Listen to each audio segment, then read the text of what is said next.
The moment I mounted the wildlife camera on the side of my garage, I had no idea it would capture a crime, much less one committed by Linda Wexley, our HOA president, and self-declared queen of the cul-de-sac. It started because of raccoons. I'm Zachary Tallon, Zach for short, and I live alone in a quiet neighborhood in northern Georgia. I work nights as a paramedic, so I sleep during the day and don't appreciate being woken up by HOA nonsense. But lately, something had been knocking over my trash cans at night. I figured a wildlife camera would help me figure it out. I installed it on a quiet Sunday morning. Barely had the screws gone in before I heard it, the sound of heels clacking across the sidewalk like a warning bell. "Zachary?" Linda's nasal voice sliced through the air like a rusty blade. "What is that thing on your garage?" I turned slowly, already regretting my decision to do literally anything on my day off. Linda Wexley was 50-something, always wore a cardigan no matter the weather, and had a permanent expression like she smelled something foul. "It's a wildlife camera," I said, tightening the last screw. "Been having issues with raccoons. You can't just install surveillance equipment without submitting a request to the board," she barked, arms crossed like she was about to write me a ticket. "It's not surveillance, it's for wildlife. And it's on my property." "The HOA bylaws don't mention cameras. I checked," I said, cutting her off, her eyes narrowed. "We'll see about that." And with that, she stormed off, heels stabbing the pavement like she was trying to personally injure it. I didn't think much of it after that. I went to work that night, another 12-hour shift full of chaos, sirens, and adrenaline. Came home exhausted, waved at my neighbor Calvin mowing his lawn, and collapsed into bed. That night, I checked the footage out of curiosity. There were a few clips of raccoons, just like I expected. Then around 2:15 in the morning, a different shape appeared, human. I leaned in closer. It was someone sneaking around the side of my house, holding something in their hand. They paused, looked up at the camera, and ducked. But not before the lens caught a clear, unmistakable image of her face. Linda Wexley. I froze. She was in a hoodie poorly zipped and holding what looked like a screwdriver. She crept along the edge of my garage, tried the side door, then disappeared into the backyard. I stared at the screen, my pulse hammering. She had tried to break into my garage. The next morning, I printed the footage out onto stills and saved the original file to 3 different thumb drives, plus the cloud. I knew how slippery Linda was. She'd denied things before, even with 20 witnesses. I didn't file anything right away. I wanted to see what she'd do next. Sure enough, 2 days later, I got a letter from the HOA formally requesting the removal of unauthorized surveillance equipment due to violation of neighborhood aesthetic standards. I brought the letter with me to the next HOA meeting. Linda was already seated at the head of the table in the community clubhouse, sipping from a mug that said, "I run this neighborhood." The other board members, 2 retirees, and a guy who looked like he'd rather be anywhere else, sat quietly. "I'd like to speak," I said, taking one of the open seats. Linda didn't look up. "Zachary, this is not the time for personal grievances." "Oh, it's not a grievance," I said, pulling out the printed stills and placing them on the table. "It's more of a criminal matter." Linda glanced down, and that's when her face changed. Her smile vanished. Her knuckles went white around the mug. "You broke into my property, Linda. That's a felony." I was checking on a noise complaint," she stammered. "At 2 in the morning, with a screwdriver." She said nothing. I looked at the rest of the board. "I've already backed this up and sent it to a friend at the sheriff's office. I just wanted to give you a chance to explain yourself before I press charges." The room was dead silent, and Linda, she didn't say a word, but her face, she froze. Linda didn't stay frozen for long. She stood up abruptly, chair scraping the tile, and muttered something about needing to take a call. The door clapped shut behind her, leaving the rest of us staring at the evidence spread across the table like a deck of guilt. "Anyone else want to explain what she was doing on my property?" I asked, glancing at the 2 retirees and the guy with the windbreaker who hadn't spoken a word. The older man on the left cleared his throat. "We weren't aware of any of this." The woman next to him glanced toward the door Linda had just exited through, then leaned in. She told us you were setting up illegal surveillance, that it was some kind of privacy issue. Right, I said flatly. Because the real problem here is the camera, not the fact that your president tried to force her way into my garage without permission. Windbreaker guy finally looked up.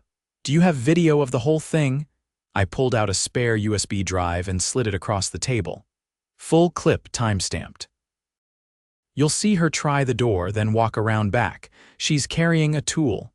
I've already confirmed with a buddy at the sheriff's department this qualifies as attempted unlawful entry. The woman's eyebrows went up. You involved the police. She gave me no choice. I stood. You all may want to consider what kind of liability you're facing if you keep her in charge. I left them sitting there with the video, not waiting for more excuses. By the time I pulled into my driveway, a county deputy cruiser was idling at the curb. Officer Mallory stepped out, a tall woman with a clipboard and a no-nonsense face. She'd called me earlier that morning, said she'd reviewed the footage and wanted to confirm a few things in person. We walked to the side of the garage. She examined the latch on the door, then the small scrape near the lock that I hadn't noticed before. She definitely tried to force it, Mallory said, writing something down. You're lucky she didn't get in. There's no way she thought this was some sort of inspection, I said. She was carrying a flathead screwdriver, and she ducked when she saw the camera. She knew she wasn't supposed to be there. She's not law enforcement, and she's not authorized to enter a private residence, Mallory said, flipping to a new form. This isn't just trespassing. Given the circumstances, and the fact that she holds a position of authority in your HOA, we're opening an investigation into abuse of power and attempted unlawful entry. She's already trying to shut me down, I said. Sent me a letter demanding I remove the camera. I'd keep it up, Mallory said, and you might want to make copies of that footage somewhere the HOA can't touch it. As she drove off, I noticed something strange. The neighbor across the street, Mr. Tolliver was standing at his mailbox watching everything. He didn't look away when I met his eyes. That night I added a second camera. This one pointed toward the street, covering the front of my house and driveway, just in case. The next morning, a fresh letter was taped to my door in a clear violation of the HOA's own procedure. This one wasn't printed on official letterhead. It looked like it had been typed in a rush, complete with a crooked signature under the name, acting by authority of the board. It accused me of inciting unrest in the neighborhood. There were vague threats about legal consequences for malicious use of technology and interference with board operations. No signatures from other board members, just Linda's. That's when I realized she was spiraling. I brought the letter with me to visit a lawyer friend, Mark, who ran a small practice in town. He owed me a favor. I'd helped his kid after a bad car wreck 6 months earlier and never charged them. He read the letter, then looked up. This is garbage. None of this has legal weight. And if she's representing the HOA without board approval, that's misrepresentation. Can the board remove her? They can suspend her authority pending an emergency vote, he said, especially if she's under criminal investigation. Could they be liable if they let her stay? Mark nodded. If she acts in the HOA's name and commits another offense, absolutely. That gave me an idea. I printed copies of everything, the footage, the letters. I even included a transcript of my conversation with Officer Mallory. Then I went door to door, just the houses on my street. I didn't push. I just handed out envelopes and said, you should know what's going on. People read. People talked. 2 days later, I got a call from Calvin, my neighbor 2 doors down. He told me a private HOA meeting had been called. Not by Linda, but by the other board members. I showed up early, just to watch the storm roll in. The clubhouse looked different this time. Instead of Linda presiding like a queen over her board court, the 2 retirees sat at the head of the table, with Windbreaker Guy beside them and an empty chair where Linda usually held court. Thanks for coming, the older man said. We've asked Miss Wexley not to attend this session. Why? I asked, feigning innocence. the woman beside him answered. Because she's no longer acting in the interest of the community, and because what you gave us was enough. The board had reviewed the footage, confirmed the letter was unauthorized, and spoken to the sheriff's department. They'd also quietly reached out to several residents who had previous run-ins with Linda people who'd been fined for things that didn't exist in the bylaws, or told they couldn't attend meetings without explanation. It turned out there was a pattern.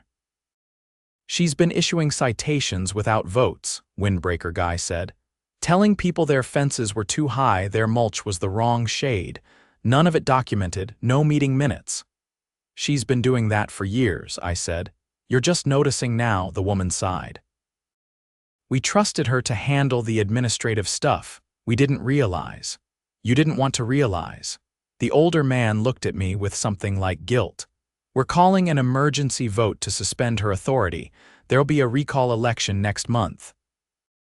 Until then, we're freezing all fines and citations issued under her name. And what about the break-in? I asked. That's a matter for the sheriff, he said. But we're not protecting her. Back at home, I checked the new camera footage. Sure enough, Linda had come by the night before. She didn't approach the house, just stood outside her SUV, staring up at the garage. Didn't move for 3 full minutes. Then she drove off. That was the last time I saw her in the neighborhood. 2 weeks later, a sheriff's cruiser pulled up across the street. They weren't there for me. Linda was arrested in her driveway for attempted unlawful entry, misrepresentation of authority, and falsifying HOA documentation. She didn't even fight, it just sat on the curb while they cuffed her, hair frizzy, cardigan stained, eyes vacant. The board sent out a letter the next morning. This one was on proper letterhead and signed by all 3 remaining members. It acknowledged the incident, announced the upcoming election, and most importantly, apologized. The neighborhood changed after that. People started talking more, asking questions at meetings, reading bylaws instead of assuming someone else understood them. A few of the problem homeowners turned out to be the most helpful, like Mrs. Alvarez, who'd been fined for having a hummingbird feeder too close to the sidewalk, now running for a board seat, and the wildlife camera still up. Still catching raccoons. But now it also serves as a reminder that even the most entitled bully can't hide when the truth is staring them straight in the face. The week after Linda's arrest, the neighborhood felt like it was holding its breath. Garbage cans were placed precisely at the curb, lawns trimmed with anxious precision. No one wanted to draw attention. Not with a criminal investigation unfolding and the HOA leadership in shambles. Even the usual Walker crowd retirees doing their early morning laps moved a little quieter past my house. I kept my head down, but I didn't stop watching. The footage from the night Linda stood outside her SUV kept looping in my mind. She hadn't moved for almost 3 minutes. Just stared at the garage like it somehow betrayed her. I couldn't shake the feeling that this wasn't over. And I was right. 4 days after the arrest, I got a call from Officer Mallory. "Zach, you have a minute?" she asked. Her tone was sharper this time, clipped. "Sure." "Something happened. You said your camera caught her trying the side door, right?" "Yeah, I sent you the footage." "That's what I want to talk about," she said. "We executed a search warrant at her house this morning. Found a folder in her home office labeled Enforcement Records, thought it'd be full of citations. Wasn't? Oh, it was, but not the kind you think. It had photos of houses, driveways, people walking dogs. Some notes in the margins, things like check for cameras and home alone after midnight. One of the files was about your place. I stood up, heart picking up speed. She had a file on me, handwritten notes. A rough sketch of your backyard, a list of when your lights turn off. She'd been watching you, not just that night. I didn't say anything, just sat back down slowly. "There's more," Mallory continued. "We found a second folder labeled New Construction. It had property records, architectural plans, and a series of emails between her and a real estate developer in Atlanta." "What kind of emails?" She was trying to get the neighborhood rezoned, quietly, without a vote. She offered to streamline resistance in exchange for a position on their board once the development deal went through. I stared at the wall, jaw tightening. She wanted to sell the neighborhood, I said, piece by piece.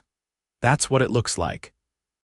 She'd started targeting homes she thought she could push into foreclosure, issuing fines, manufacturing violations. The ones she couldn't pressure, she documented, probably waiting for the right leverage. I thought of Mrs. Alvarez, who'd been told her hummingbird feeder was a violation, of Mr. Tolliver, who'd suddenly replaced his fence after a mysterious citation last year, of the two families who moved out at the beginning of summer without saying much. She was clearing the board, I muttered, one house at a time. We're bringing in a state investigator, Mallory said. This goes beyond local code violations. You might be asked to testify. Gladly. After the call, I sat on the porch and watched the sun crawl across the sidewalk. I didn't feel relief, not yet.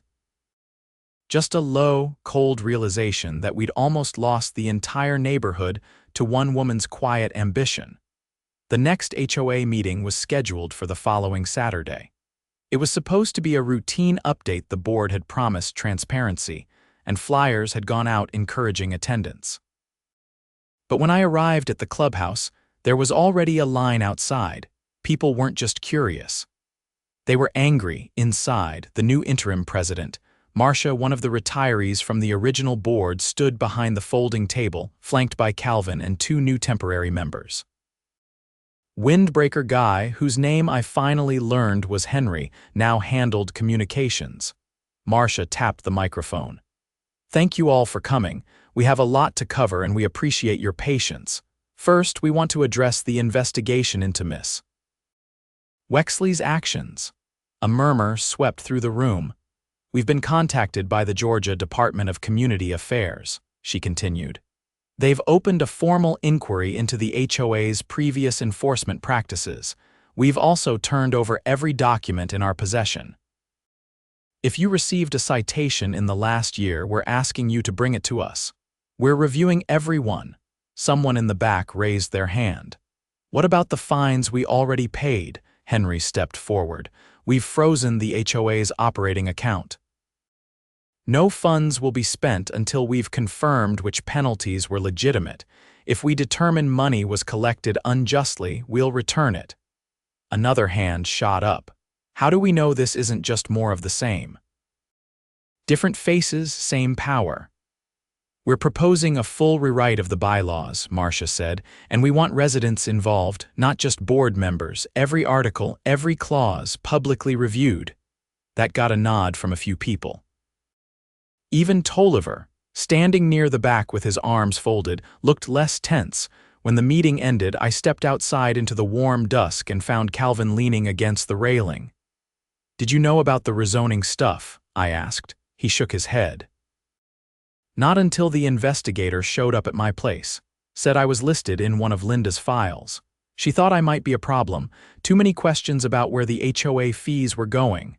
Guess asking questions makes you a threat. Calvin snorted. I'll take it.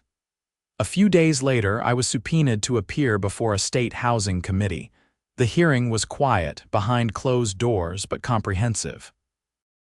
They'd gathered evidence from a half-dozen HOAs across the state showing similar patterns: presidents leveraging bylaws to pressure homeowners, pushing foreclosures, and negotiating private development deals. But Linda's case stood out. Not only because she'd broken into my property, but because she'd left a paper trail.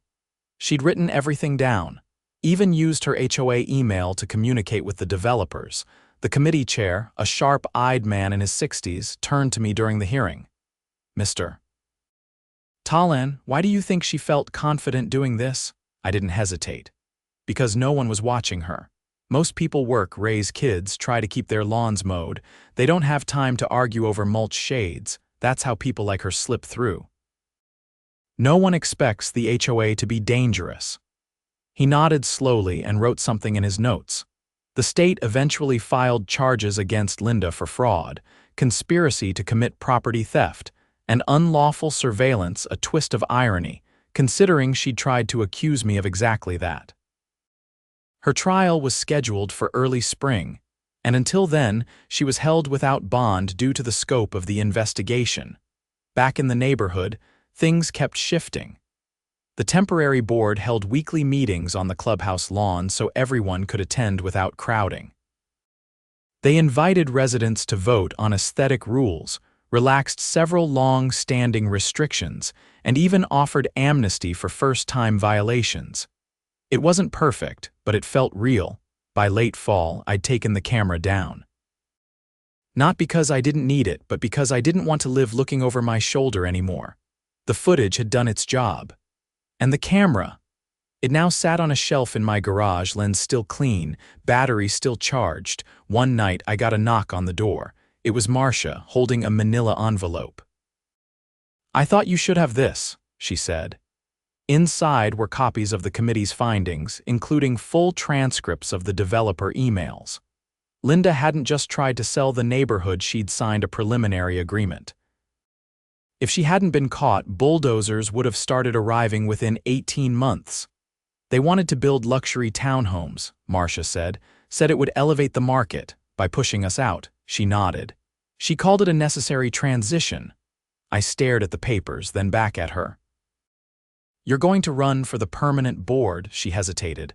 "Only if you do," I laughed, dry and short. "I'm not exactly HOA material." "You're exactly HOA material," she said. "You didn't look away." I didn't answer, just stared at the envelope in my hands, feeling the weight of it. Linda had tried to reshape the neighborhood in her image. Controlled, profitable, silent. But it hadn't gone her way because one camera, one shift in attention had shown everyone what was really happening behind the hedges and bylaws. And now everyone was finally looking. The first frost came 2 weeks after the last HOA meeting. Lawns dulled to brittle beige, and the trees scattered their last leaves across driveways and gutters. For the first time since I moved here, the neighborhood actually felt still, like it had exhaled after holding a breath for too long. I hadn't planned on going to the neighborhood walkthrough that Saturday, but when Henry stopped by to hand me the updated map, I figured I'd at least show up and see how the new board was handling things. Turned out, they were taking it seriously. Residents were split into small groups, each assigned a few blocks to inspect, not to police each other, but to record things that needed repair. Cracked sidewalks, streetlights that blinked out after dusk. One guy even brought a clipboard with a homemade seal on it that said Neighborhood Infrastructure Recon, NIR for short. He insisted it was a joke, but he took more notes than anyone. I was paired with Calvin and a woman named Rosalind who had just moved in 3 houses down. She was a physical therapist who commuted into Atlanta and had never even met Linda. When we passed her old house, the one with the over-trimmed hedges and that weird fake copper lantern still hanging by the door, Rosalind slowed. "Is that the house?" she asked. Calvin nodded. "That's the one. Looks like it's sitting empty now. Frozen assets. They auctioning it off?" "No," I said. "Turns out her name wasn't the only one on the deed. Her brother filed an injunction to block the sale, claimed she falsified ownership documents." Rosalind raised an eyebrow. "She forged property records. According to the state, she did more than that." That part of the investigation had unraveled quickly.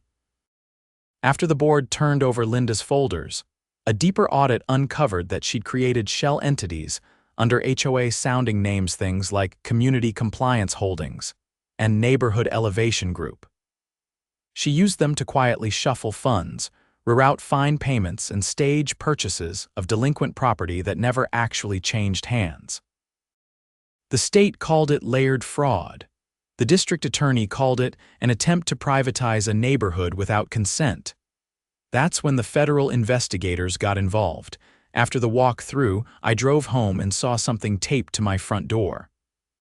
Not an envelope this time, but a folded piece of printer paper weighted under a small brown stone. Inside was a printed photo. It was grainy, probably from a phone camera, but it was clear enough. Someone standing in front of my garage at night, not Linda. A different man. Shorter. Wearing a dark coat. The light caught his face just enough to show he wasn't from the neighborhood, On the back, one line was scribbled in blocky handwriting, "Keep your cameras up." I stood there for a long time. Then I went inside, pulled the camera off the shelf, and reinstalled it, this time with a motion-triggered light and remote access from my phone. That night, I didn't sleep. I watched the feed instead. Nothing happened. Just the usual wind and shadows and the occasional car rolling by. But at exactly 3:24 in the morning, the motion alert went off. The man was back. He didn't approach the house. He just stood across the street, facing the camera, holding something in his hand, something metallic. He held it up, turned it once, then walked off. I sent the footage to Officer Mallory. She called me by mid-morning. "That's the developer's assistant," she said. "His name is Curtis Deal. He's come up before his name was on several of the emails between Linda and the firm. Why is he showing up at my house in the middle of the night? We're not sure, but we're issuing a restraining order. If he comes near your property again, he's getting arrested. Think he's trying to threaten me? Not in a way that's going to work. By now, the case had gone well beyond our county." The Georgia Attorney General had filed a formal complaint against the developer, citing attempted coercion, collusion with a governing body, and conspiracy to defraud homeowners out of property equity. The emails Linda kept had been their undoing. She hadn't just agreed to help them, she'd outlined a step-by-step strategy in writing. Phase 1, create violations. Phase 2, enforce selectively. Phase 3, increase pressure on problem homeowners and offer buyouts through shell entities. It was all there, with dates, names, and notes. I was asked to testify again, this time in a federal deposition. They flew me to Atlanta, put me in a small conference room in the back of a government building where 3 prosecutors and 2 investigators asked me questions for nearly 6 hours. I showed them the footage of Curtis, the letters, the timeline. They asked how I found the camera laws in the first place, and I told them the truth. I'd just read the HOA bylaws front to back and noticed Linda was bluffing.